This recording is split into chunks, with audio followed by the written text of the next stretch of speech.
Good morning all. Today we are going to discuss about norma basalis and base of the skull.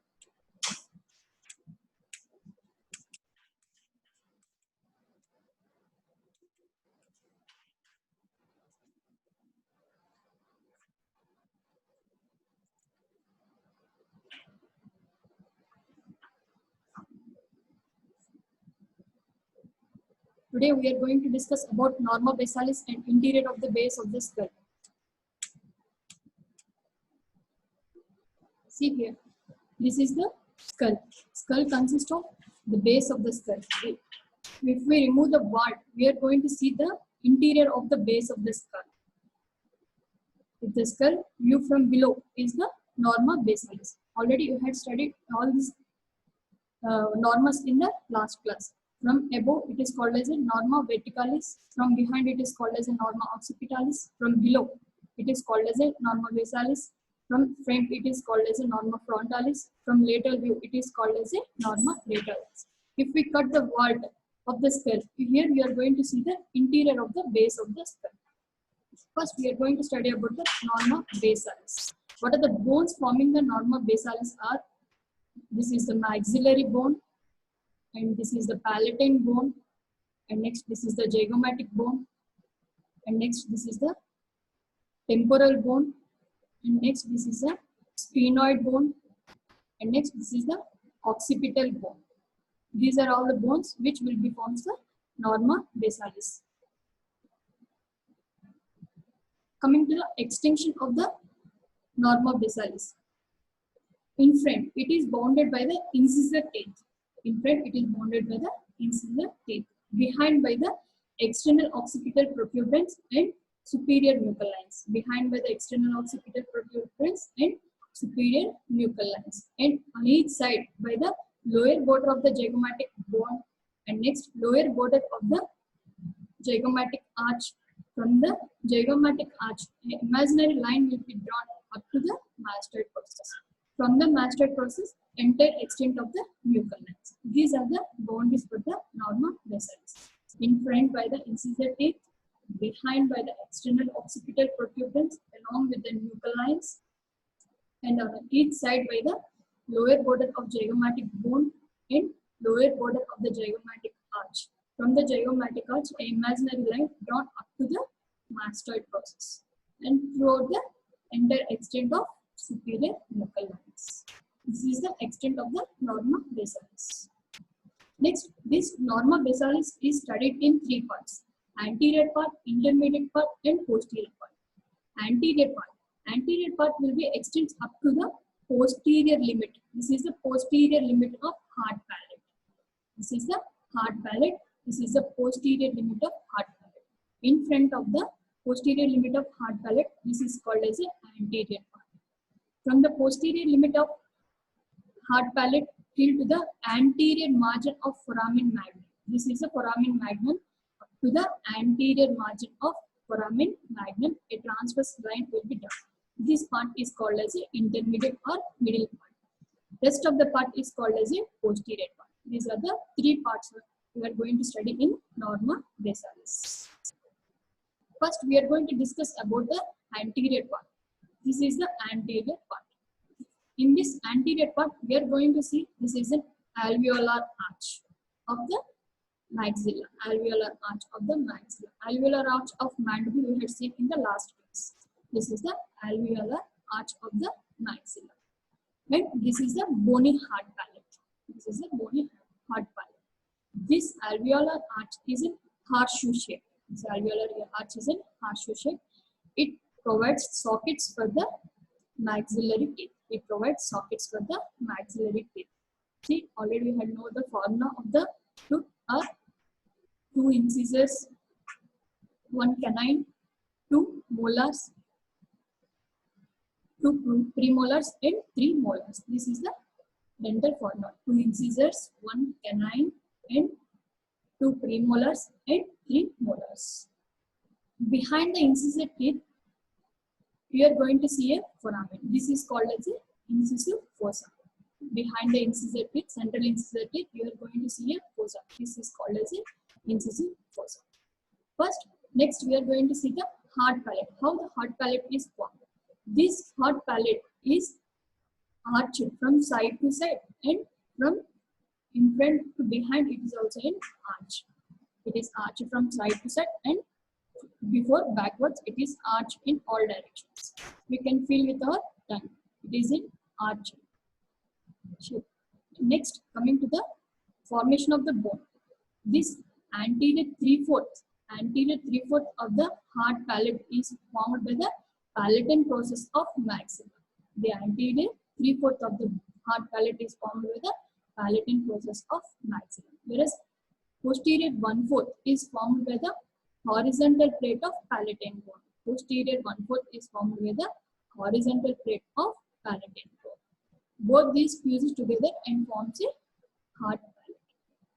This palatine process will fuses in the midline as a intermaxillary suture. This is an intermaxillary suture. The horizontal plates will be fuses in the midline as a interpalatine suture. This is an interpalatine suture. This maxilla, palatine process of maxilla and horizontal plate of palatine bones will be fuses in the mid. This suture is called as a palatomaxillary suture. This is a palatomaxillary suture. The plus shaped suture is called as a cruciform suture. This plus shaped suture is called as a cruciform suture. Next, this is the incisive fossa. This incisive fossa will be lies behind the incisor teeth. In the midline, we are going to see a oval shaped depression. It is called as a incisive fossa. In this incisive fossa, on the lateral walls of the incisive fossa, see here, there is a two more foramen. Those are called as incisive foramens. This is the incisive fossa. On the walls of the incisive fossa, we are going to see a foramen that is called as incisive foramens. Next, behind the palatomaxillary suture, just medial to third molar teeth, here we are going to see a foramen. This foramen is called as a greater palatine foramen. This palatine is called as a greater palatine foramen. This greater palatine nerve and vessels will be passes through this greater palatine foramen. In front of the greater palatine foramen, there is a groove. This groove transmits the greater palatine vessels and nerves, and it will be transmitted through this palatine incisive fossa and reaches to the floor of the nose. Reaches to the floor of the nasal cavity. Behind the greater palatine foramens, we are going to see 2 to 3 lesser palatine foramens. This lesser palatine foramen will be transmits the lesser palatine nerves and vessels. This greater and lesser palatine nerves and vessels are the branches of pterygopalatine ganglion. This pterygopalatine ganglion is present in the pterygopalatine fossa. This is a greater palatine foramen and this is the lesser palatine foramen. Next, coming to the posterior nasal spine. This is the posterior nasal spine. The posterior free margin of the hard palate, in the midline there is a spine-like projection. This is called as a posterior nasal spine.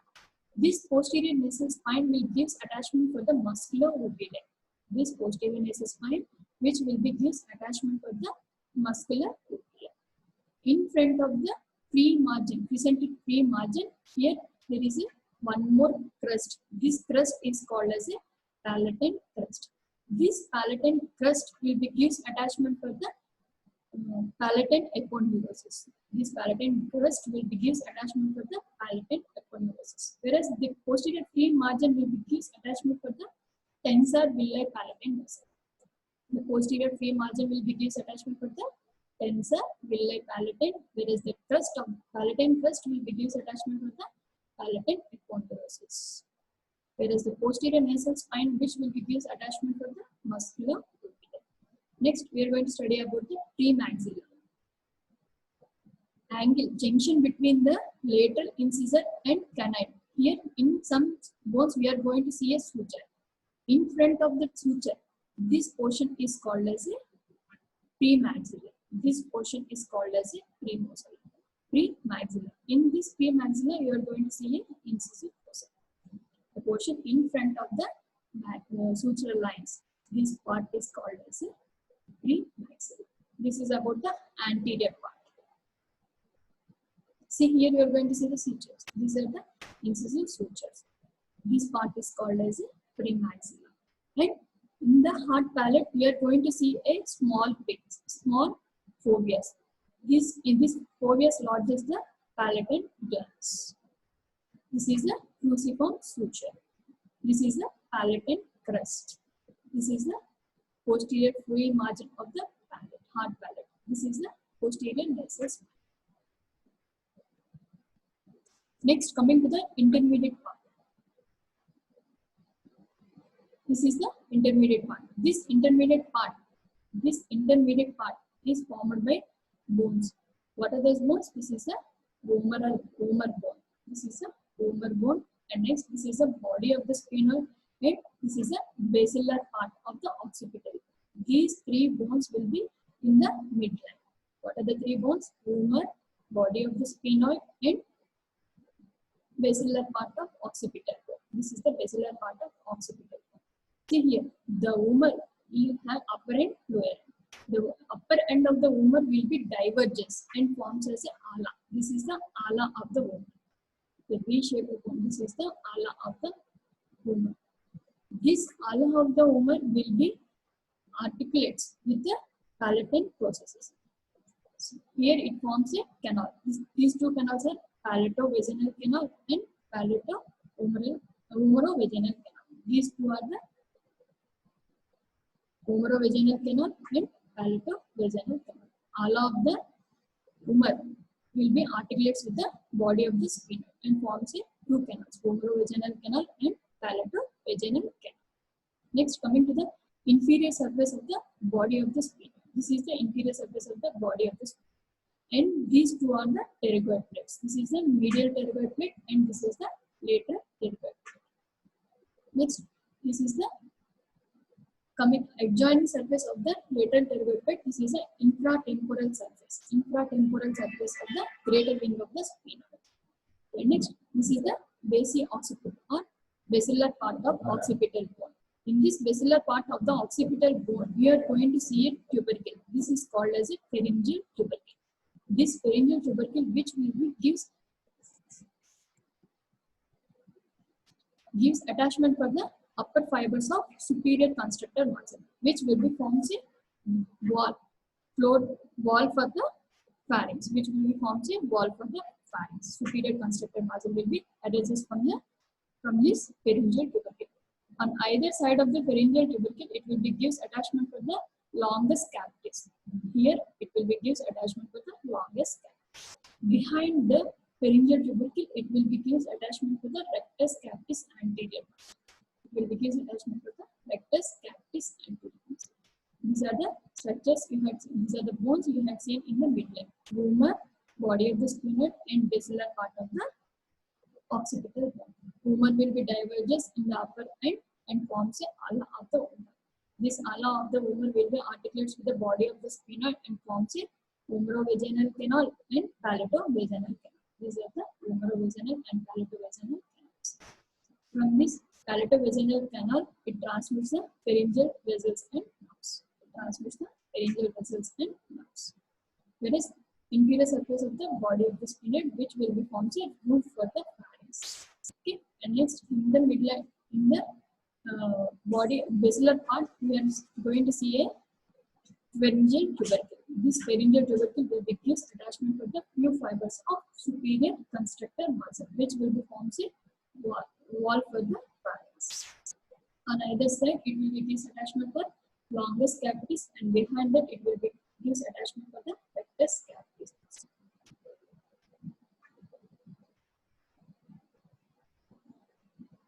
Next, coming to the lateral part of the intermediate area. Lateral part of the intermediate area. See, this is the medial pterygoid plate, and this is the lateral pterygoid plate. This is the upper end, and this is the lower end. This is the upper end, and this is the lower end. See here, this is the pterygoid plates. This is the medial pterygoid plate, and this is the lateral pterygoid plate. Medial pterygoid plate and lateral pterygoid plates.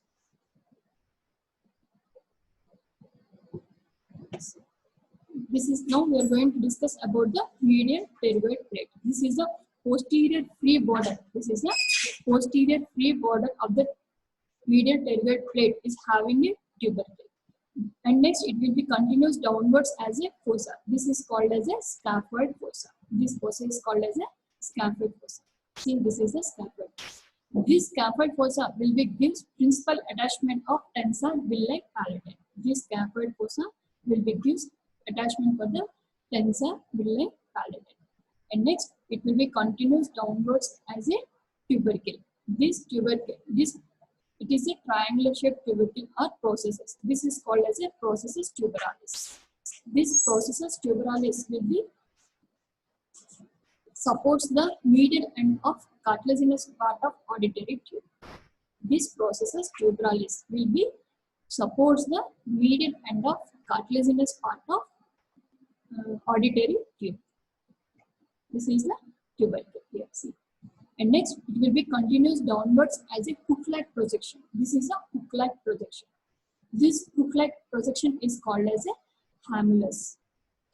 This hamulus will be gives attachment for the spino-mandibular raphe. Sorry, pterygo-mandibular raphe.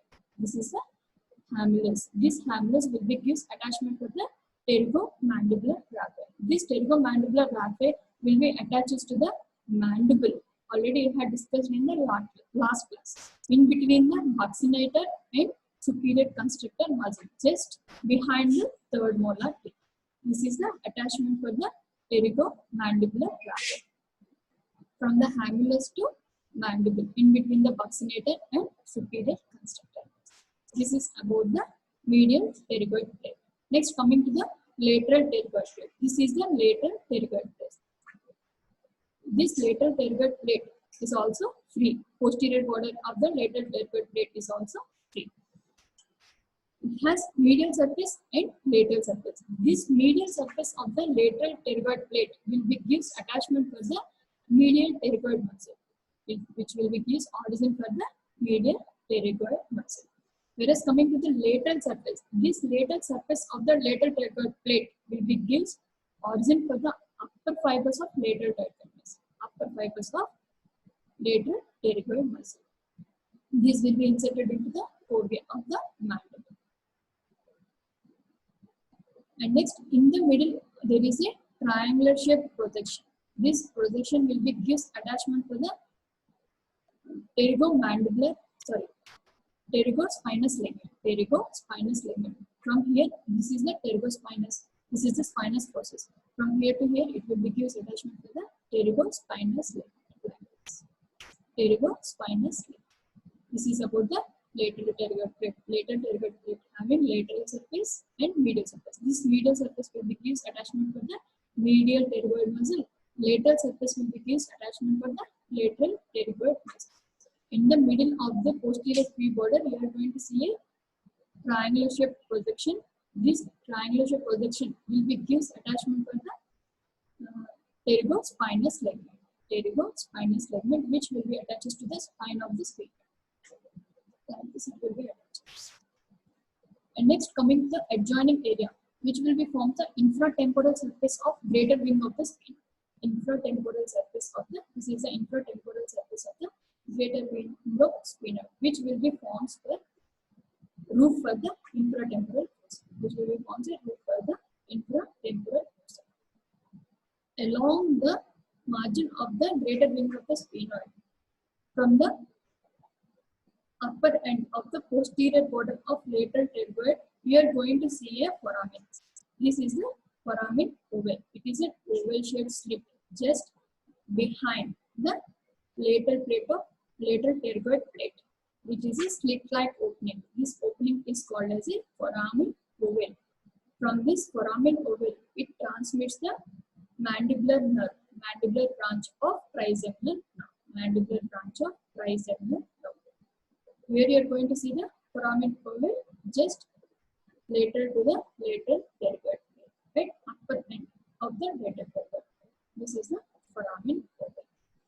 Just posterior lateral to the foramen oval, you are going to see one more foramen. This is called as a foramen spinosa. Foramen spinosum. This foramen spinosum will transmit the middle meningeal artery. This foramen spinosum which will be transmits the middle meningeal artery. This is a foramen spinosum. Foramen oval and foramen spinosum. And here there is a small tongue-like projection. It is called as a spine of sphenoid. Spine of the sphenoid. This is the spine of the sphenoid. This spine of the sphenoid will be gives attachment for 2 muscles and 3 ligaments. 2 muscles and 3 ligaments. Those 2 muscles are, this is the spine of the sphenoid. Those 2 muscles are tensor villi palatal and tensor tympani muscles. Tensor villi palatal and tensor tympani muscles. Those 2 are the soft palate muscles. And coming to the ligaments, it will be gives attachment to 3 ligaments. Those are pterygo spinous ligament. One I had told you from later pterygoid plat to spinous process, and other one is pterygomandibular raphe. Pterygomandibular raphe. And next one is anterior ligament of malleolus. Anterior ligament of malleolus. All these 3 ligaments will be attached to the spine of the spine. This is the spine of the spine. And laterally, it will be related with auriculotemporal nerve. Laterally, the spine of the sphenoid will be related with auriculotemporal nerve. And medially, it will be related with cauda tympanic nerve. Medially, the spine of the sphenoid which will be related with cauda tympanic nerve. Laterally with the auriculotemporal nerve and medially with the spine of the cauda tympanic nerve. This is about the spine of the sphenoid. And next here we are going to see a mandibular notch. This is the mandibular notch. This mandibular notch consists of 2 parts, articular part and non-articular part. This articular part articulates with the head of the mandible to form a temporomandibular joint. Already we have discussed in the last classes. Next, this is the inferior surface of petrous part of the temporal bone. Inferior surface of the petrous part of the temporal bone. Here, just medial to the apex of the petrous part of the temporal bone, we are going to see one more irregular foramen. This is called as a foramen lacerum. Foramen lacerum. It will transmit the internal carotid artery. It will transmit the internal carotid artery. This is the foramen lacerum, bounded in front by the body of the sphenoid and behind by the apex of the petrous part of the temporal bone and medially by the basilar part of occipital bone. Medially by the basilar part of the occipital bone.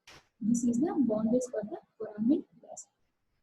In front, it will be open to a pterygoid canal. In front, it will be leads to a pterygoid canal. Behind, it will be opens into the carotid canal. This is the carotid canal.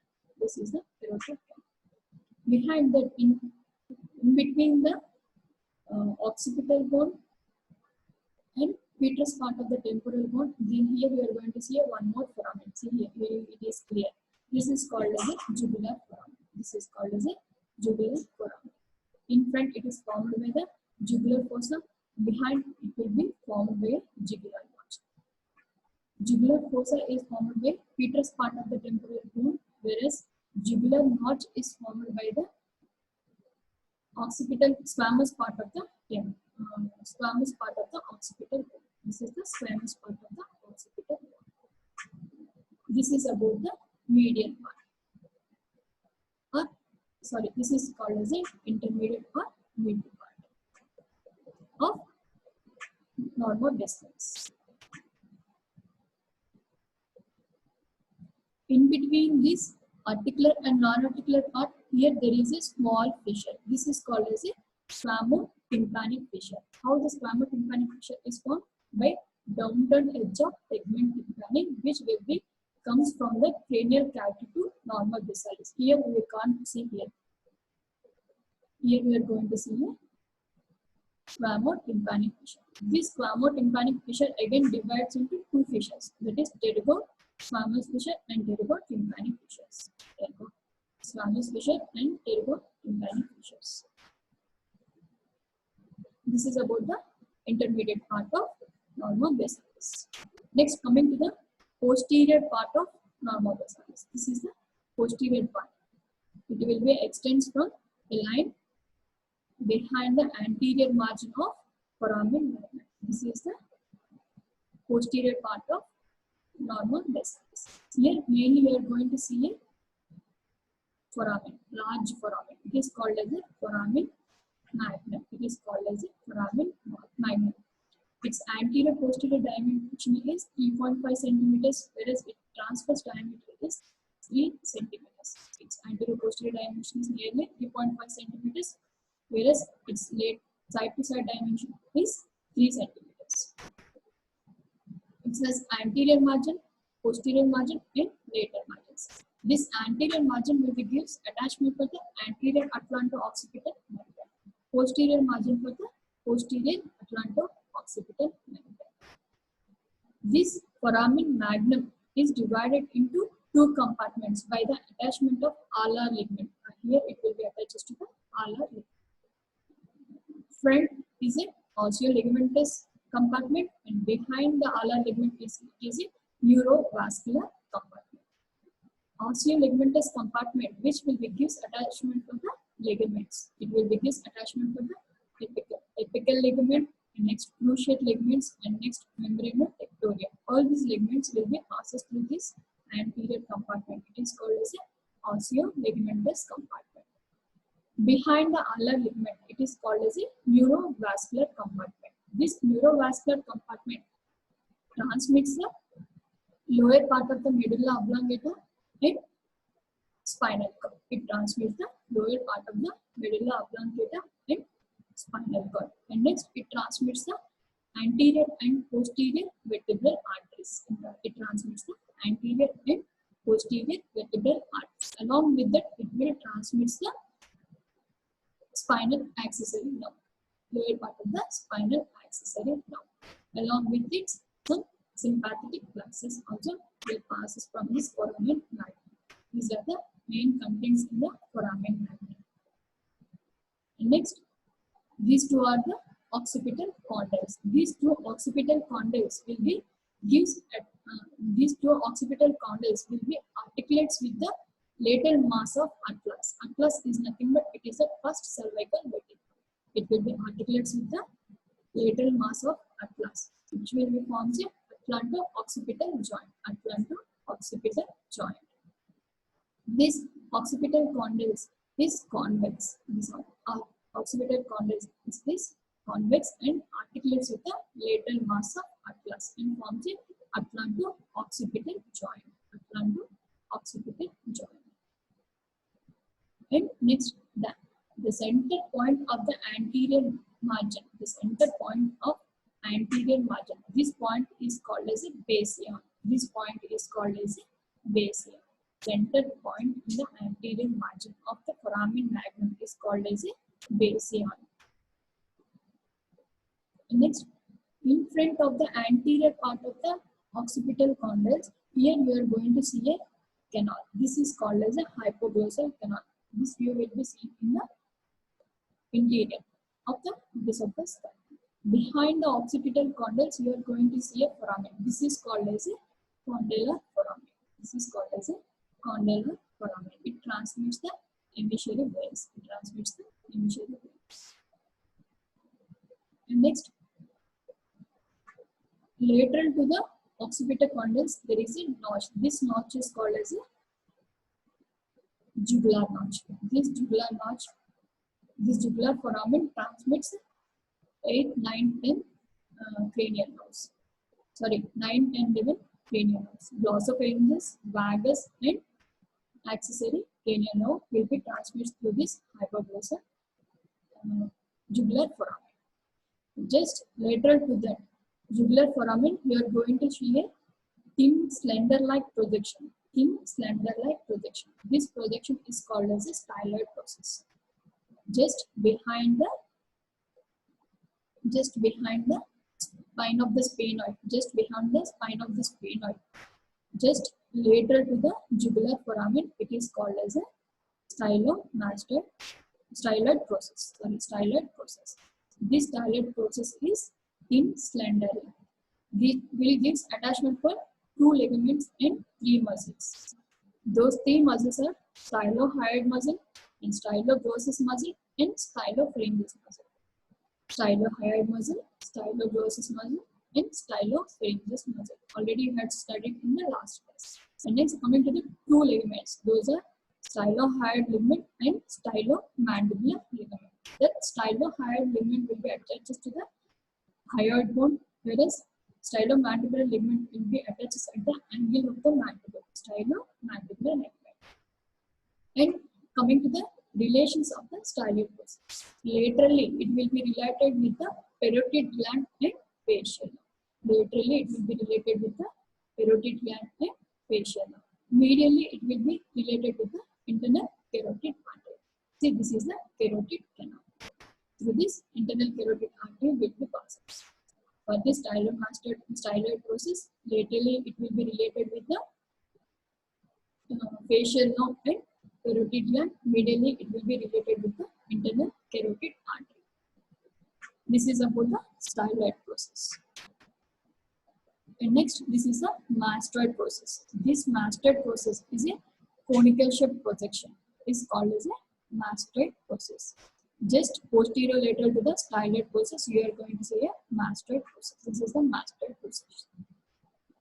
It is a conical shaped process. It is called as a mastoid process. It will be gives attachment to the sternocleidomastoid muscle and longus cactus muscle. This is the mastoid process. In between the styloid process and mastoid process, we are going to see a foramen. This is called as a stylomastoid foramen. Through this stylomastoid foramen, facial nerve will be passes through this stylomastoid foramen. This is the stylomastoid foramen. And next, coming to the posterior part. This is the squamous part of the occipital bone. This is the squamous part of the occipital bone. On this squamous part of the occipital bone, we are going to see a protuberance. It is nothing but elevation. This is called as an external occipital protuberance. This is called as an external occipital protuberance. From this external occipital protuberance to posterior midline of the posterior margin of the foramen magnum, there is a crust in the midline. This is called as an external occipital crust. This is called as an external occipital crust. From the external occipital protuberance, there is a bilaterally arched nuchal lines. This is called as a superior nuchal line, which will be arises from the external occipital protuberance, which will be passes bilaterally, runs bilaterally. This is the superior nuchal lines. And next, in the midpoint of the external occipital crest, again there is a bilaterally arched lines. This is called as an inferior nuchal lines. These are the superior nuchal lines and these are the inferior nuchal lines. Superior nuchal lines will be arises from the external occipital protuberance, whereas inferior nuchal lines from the occipital crest. This is the external occipital crest. This external occipital crest will be gives attachment for the ligamental nuchae. This is about the posterior part of the norma basilis. This is the squamous part, this is the condylar part, and this is the basilar. These are the three parts of the occipital bone. See, this is the norma basilis. Coming to the foramens here. What are the foramens? Already we had told you. This is the incisor fossa. This is the greater palatine foramen. This is the lesser palatine foramen. And next, this is the foramen ovale. And this is the foramen spinosum. And next, this is the carotid canal. And next, this is the foramen pleurum. And next, this is the styloid process. And next, this is the mastoid process. And this is the stylomastoid foramen. In between the styloid process and mastoid process, this is the stylomastoid foramen. And next, this is the condyles, occipital condyles. And next, this is the condylar foramen. And next, this is the mastoid foramen. And finally, this is the largest foramen, is called as a foramen magnum. and this is the jugular vein. This is about the normal basalis. Next, we are going to study about the interior of the base of the skull. Interior of the base of the skull. What are the bones forming the interior of the base of the skull? After removing the wall, we are going to see after removing the wall, let's remove the wall. This is the interior of the base of the skull. And this is the normal basalis view. This is the interior of the base of the skull. This interior of the base of the skull will be divided into three fosses: anterior cranial fossa, middle cranial fossa, and posterior cranial fossa. So, what are the bones forming the base of the skull? This is the frontal bone. This is the frontal bone. Orbital plate of frontal bone forms the middle cranial fossa. Anterior cranial fossa. These are the frontal bones, and this is an ethmoid bone. Cribriform plate of ethmoid bone. And next, this is the jugum sphenoidal. This is the jugum sphenoidal. And this is the lesser wing of the sphenoid. This is the lesser wing of the sphenoid. Frontal bones, cribriform plate of ethmoid, jugum sphenoidal along with its lesser wings will be forms the anterior cranial fossa. All these four bones will be forms the anterior cranial fossa. Next, coming to the middle cranial fossa. Bones forming the middle cranial fossa are: this is the greater wing of the sphenoid, and this is the upper surface of the body of the sphenoid. And next, this is the squamous part of temporal bone. This is the squamous part of the temporal bone. And next, this is the petrous part of the temporal bone. This is the squamous part of the temporal bone, and this is the petrous part of the temporal bone. Bones forming the middle cranial fossa are upper part of the body of the sphenoid, and next, adjoining greater wing of the sphenoid. This is the greater wing of the sphenoid. And next, this is the squamous part of the temporal bone, and this is the petrous part of the temporal bone. This is the petrous part of the temporal bone, which will be forms the middle cranial fossa. Next, coming to the posterior cranial fossa. This is the posterior cranial fossa. This posterior cranial fossa is mostly formed by the occipital bone. This is the squamous part of the occipital bone, and next, this is the basilar part of the occipital bone. This is the basilar part of the occipital bone. And next, this is the squamous part of the temporal bone. All these will be forms. And next, inferior surface. Inferior surface of petrous part of the temporal bone will be in the posterior cranial fossa, whereas anterior surface of petrous part of the temporal bone will be lies in the middle cranial fossa, whereas posterior surface of petrous part of the temporal bone will be lies in the posterior cranial fossa. This is the anterior surface, and this is the posterior surface. This is the upper or superior border of petrous part of the temporal bone. This is the anterior surface, this is the posterior surface. This is the upper border, and this is the squamous part of the occipital bone, and this is the basilar part of the occipital bone. All these bones will be forms the cranial fossa. These cranial fossas again divided into three: anterior cranial fossa, middle cranial fossa, and posterior cranial fossa. These will be arranged in a stepwise manner. This will be arranged in a stepwise manner. First, we are going to study about the anterior cranial fossa. What are the bones forming the anterior cranial fossa? These are all the bones. What are the bones? Cribriform plate of ethmoid bone. This is a cribriform plate of ethmoid.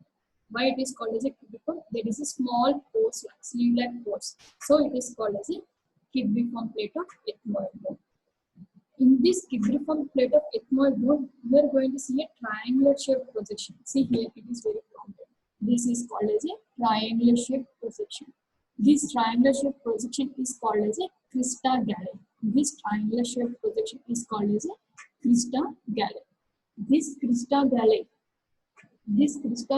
will be gives attachment for the falx cervical. Falx cervical. See, this triangular shaped projection is called as a crista galli, which will be gives attachment for the falx cervical. In front of this triangular shape projection, there is a foramen, small foramen. This foramen is called as a foramen cecum.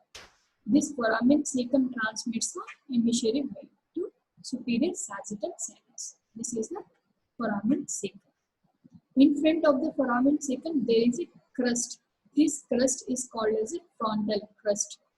This frontal crust will be continuous upwards as a sulcus. That is called a sagittal sulcus. This sagittal sulcus lodges the superior sagittal sinus. The sagittal sulcus, which will be lodges the superior sagittal sinus. This superior sagittal sulcus, frontal crust along with the cribriform crista galli, which will be gives attachment for the pars cerebri. Frontal crust along with the crista galli, which will be gives attachment for the pars cerebri. This is a frontal crust, this is foramen cecum, and this is a crista galli. This frontal crust will be turns upwards as a sulcus, sagittal sulcus, will be seen on the wall of the interior of the wall.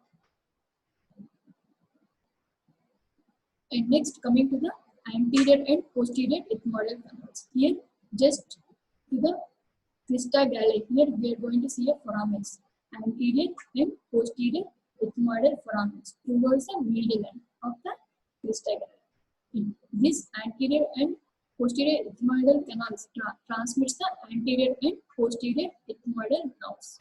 Anterior and posterior ethmoidal nerves. These are the branches of long nasociliary nerve. These are the branches of nasociliary nerve. And this cribriform plate will be transmits the branches of olfactory nerves. It transmits the olfactory nerves. Next, coming to the orbital plate. This is the orbital plate of frontal bone. This is the orbital plate of frontal bone. The medial part of the orbital plate of the frontal bone, which will be formed a roof for the ethmoidal air sinuses, which will be formed a roof for the ethmoidal air sinuses. The medial part of frontal orbital plate of frontal bone, which will be formed a ethmoidal air sinuses, roof for the ethmoidal air sinuses. Here we are going to see the ethmoidal air sinuses. Those are 3 to 4 in number. Next, coming to the, this is the jugum sphenoidal. This is the jugum sphenoidal. It is a part of the sphenoid. It will be continuous as a lesser wing of the sphenoid. This is the lesser wing of the sphenoid. This is the lesser wing of the sphenoid. In this anterior cranial fossa, it lodges the frontal lobe of cerebral hemisphere. It lodges the frontal lobe of cerebral hemisphere. And next, this is the lesser wing. This lesser wing will be projects medially as a processes. This is called as an anterior clinoid process. This is called as an anterior clinoid process. And this is the sulcus chiasmaticus. This sulcus chiasmaticus will be leads into the optic nerve. This is the anterior cranial fossa. Orbital plate of frontal bone, cribriform plate of ethmoid bone, and next here you are going to see the lesser wing of the sphenoid and jugum sphenoidal. These are the bones forming the anterior cranial fossa. It lodges the frontal lobe of cerebral hemisphere. These are the anterior cranial processes. And next, coming to the middle cranial fossa. This is the middle cranial fossa. Bones forming the middle cranial fossa are, see, from before backwards. This is the sulcus chiasmaticus. See, in the middle part, this middle cranial fossa is a butterfly shape. This middle cranial fossa is a butterfly shape. See, here bones forming the upper surface of the body of the sphenoid. This is the upper surface of the body of the sphenoid. And next, this is the greater wing of the sphenoid. Cranial surface of greater wing of the sphenoid. Cranial surface of the greater wing of the sphenoid. And next, this is the temporal bone, squamous part of the temporal bone. And this is the petrous part of the temporal bone. This is the squamous part of the temporal bone, and this is the petrous part of the temporal bone. These are all the bones forming the middle cranial fossa. It will be divided into two parts. This is the medial part and this is the lateral part. First, we are going to study about the median part. Median part is formed by the upper surface of the body of the sphenoid. Upper surface of the body of the sphenoid bone.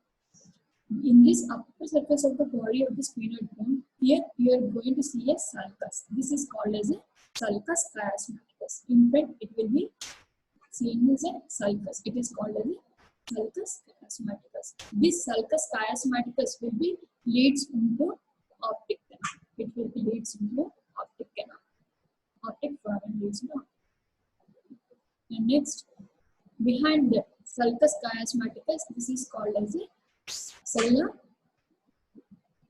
turcica. This is called as a sella turcica. This sella turcica again divided into three parts. Again, it has three parts. This is the tuberculum sellae. This is called as a tuberculum sellae, and this fossa is called as a hypophyseal fossa. And again, there is a plate-like structure, square plate-like structure. It is called as a dorsum sellae. All these three together called as a sella turcica. Tuberculum sellae, which is the posterior limit of sulcus chiasmaticus. Tuberculum sellae, which is the posterior limit of sulcus chiasmaticus. And next, there is a hypophyseal fossa, which will be lodged as the pituitary gland, which will be lodged as the hypophyseal gland, are also called as a pituitary gland. And next, behind that, there is a thin square-like plate structure. This is called as a dorsum sellae. Dorsum sellae. For the tuberculum sellae, there is a small elevations on either side or projections. This is called as a middle clinoid processes. Anterior clinoid process will be seen for the lesser wing of the sphenoid, whereas middle clinoid tubercles will be seen for the tuberculum sellae, whereas posterior clinoid processes will be seen on either side of the dorsum sellae. This is the dorsum sellae. On either side of the dorsum sellae, there is a small projections. Those projections are called as a posterior clinoid processes. Anterior clinoid process by lesser wing, middle clinoid process from tuberculum sellae, whereas posterior clinoid process by dorsum sellae. From before backwards, sulcus chiasmaticus, tuberculum sellae, hypophyseal fossa, and dorsum sellae. These are the structures seen in the median part. Whereas coming to the lateral part, this is the lateral part. On either side of the medial part, there is a groove. This groove is called as a carotid groove. This groove is called as a carotid groove. This groove lodges the internal carotid part. This groove lodges the internal carotid part. And coming to the lateral part, this is the lateral part. These are the lateral part. Lateral part is formed by the cranial part of the greater wing of the sphenoid. See, this is the cranial part of the greater wing of the sphenoid. Already you had seen the in the inferior norma basalis, you had seen the infratemporal surface of greater wing of the sphenoid. Here in the middle cranial fossa, you are going to see the cranial surface of greater wing of the sphenoid. See, these are the foramens again opens here. What are the foramens present in the norma basalis, in the middle part, intermediate part? Those foramens will be opens here. This is a foramen pupil. This is a foramen spinosum. Already we have studied in the intermediate part of norma basalis. In front of the foramen oval, again you are going to see a foramen. This foramen is called as a foramen rotundum. This is called as a foramen rotundum. This foramen rotundum transmits the maxillary branch of trigeminal nerve. It transmits the maxillary branch of trigeminal nerve. In front of this foramen rotundum, you are going to see a fissure. This is called as the superior orbital fissure. Below the lesser wing of the sphenoid and above the greater wing of the sphenoid, you are going to see a slit-like opening. This is called as a superior orbital fissure. This superior orbital fissure will be communicates the middle cranial cavity to orbit. Structures passing through superior orbital fissure are lacrimal part, frontal, and all the branches of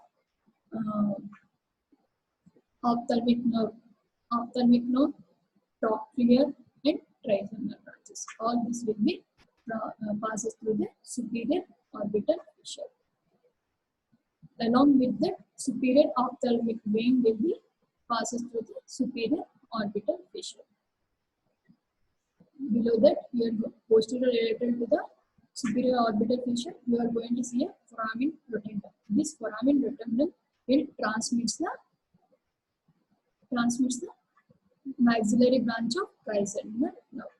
Just posterior related to the foramen rotundum, we are going to see a slit-like opening. It is called as a foramen ovale. This ovale transmits the mandibular branch of trigeminal nerve. And next, posterior related to the foramen ovale. Here you are going to see a small foramen. It is called as a foramen spinosum. It transmits the middle meningeal artery. Here it transmits the middle meningeal artery, and here this artery will be runs in the squamous part. Through the squamous part, here we are going to see the grooves. See, these are the grooves for the passes of the middle meningeal artery. This middle meningeal artery divides into anterior branch and posterior branch. Anterior branch of middle meningeal artery already had seen in the last class at the point of pterion. Pterion is an important structure we had studied in the last class. See, from foramen spinosum, it will be enters and it will be runs through the across the squamous part of the temporal bone. Here it will be divides into anterior and posterior branches. This posterior branch, which will be parallel with the zygomatic arch. Anterior branch will be reaches up to the pterion. This is about the lateral part. See here at the apex, this is the anterior surface of the petrous part of the temporal bone, and this is the upper border of petrous part of temporal bone. This is the posterior surface.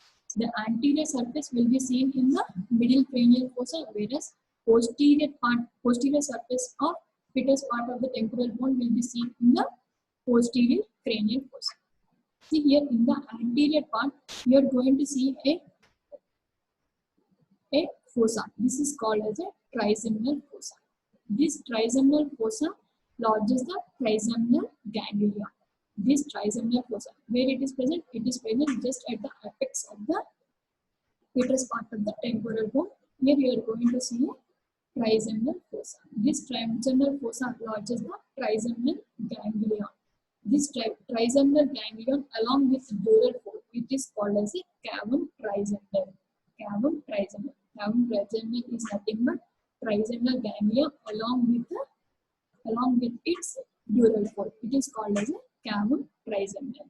This will be seen at the apex of the petrous part of the temporal bone in the anterior surface. Next, behind that there is a small elevating area. This is called as a tibia. This is a trigeminal impression. We are going to see at the apex of the petrous part of the temporal bone, just behind the foramen cluster. And next, this is the arcuate eminence. This is the arcuate eminence. This arcuate eminence is formed by the semicircular canals of the middle ear.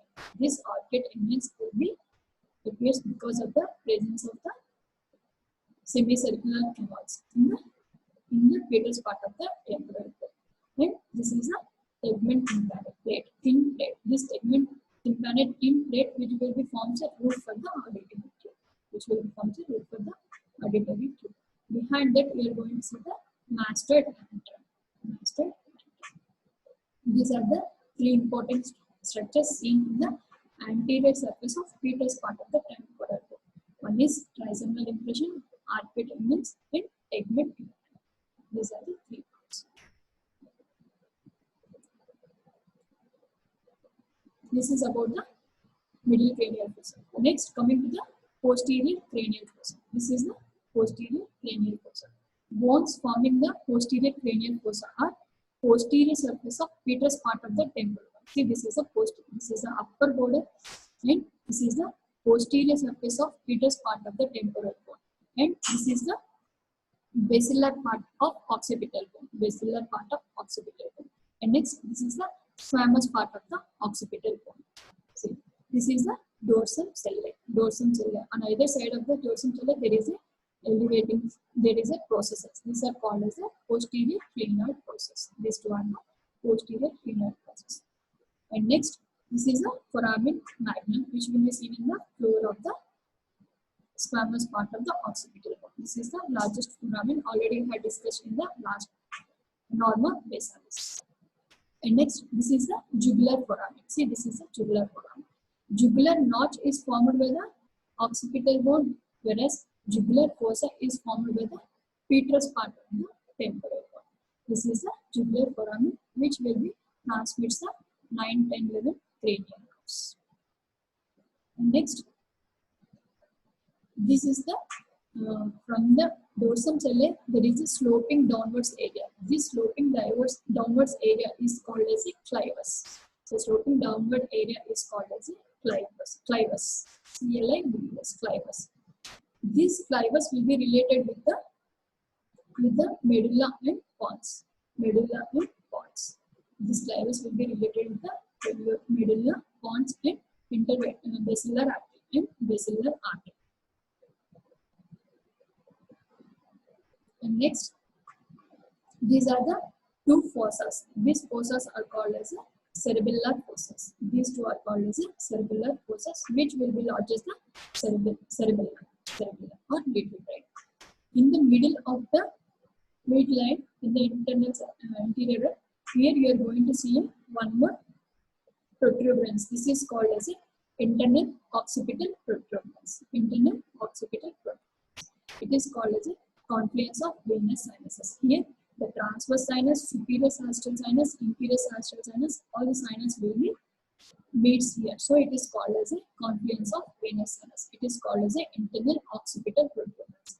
From this internal occipital protuberance, again there is a elevating part. This is called as a internal occipital crust. This internal occipital crust lodges the falx cerebelli. Falx cerebelli is nothing but the cerebellum. The cerebellum will be divided into two halves by this falx cerebelli. It is also one of the dural cord which is present in between the two cerebellar hemispheres. At the internal occipital crust, there is a falx cerebelli. And next, this internal occipital crust will be diverges towards the posterior margin. It will be diverges towards the posterior margin. Here it will be forms fossas. Those are the Vermean fossas. Those are the Vermean fossas. In this Vermean fossa, it lodges the inferior lobe of cerebral hemispheres. Inferior Vermean lobe of cerebral hemispheres will be lodges in the Vermean fossa. See, on either side of the external occipital protuberance, there is a transverse sulcus. This transverse sulcus lodges the transverse sinus. This transverse sulcus lodges the transverse sinus. And hypoglossal canal. Already you had seen the hypoglossal canal, which will be lies just below the condyles of the occipital condyles. Here you are going to see the hypoglossal canal, which will transmit the hypoglossal canal. This is a jugular foramen. And see, this is a sigmoid sulcus. Here you are going to see the sigmoid sulcus. Transverse sulcus will be continuous downwards as a sigmoid sulcus. Next, one more important structure here is internal acoustic meatus. See, this is the internal acoustic meatus. This internal acoustic meatus will be opens in the posterior surface of the petrous part of the temporal nerve. It transmits the 7th and 8th cranial nerves. Those are facial nerve and vestibulocochlear nerve. These nerves will be transmitted through the internal acoustic meatus. Okay, these are all the structures you are going to see in the posterior cranial fossa. Anterior cranial fossa lodges the frontal lobe, whereas middle cranial fossa will lodges the temporal lobe. Along with the temporal lobe, here it will lodges the pituitary gland. In the posterior cranial fossa, here it lodges the pons, medulla oblongata, and it will be continuous downwards as the spinal cord. Along with that, it will lodges the cerebellum. Through the transverse sulcus, it will be gives attachment to the tentorium cerebelli. This tentorium cerebelli will be gives attachment to the lips of the transverse sulcus along with the upper border of petrous part of the temporal bone, and it will be attached still to the posterior glenoid processes. This is the attachment for the tentorium cerebelli. This tentorium cerebelli separates the frontal lobe. This tentorium cerebelli, which separates the frontal lobe from the cerebellar hemispheres. Sorry, occipital lobes from the cerebellar hemispheres.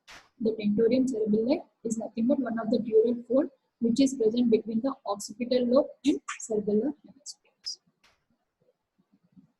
This is about the posterior cranial fossa.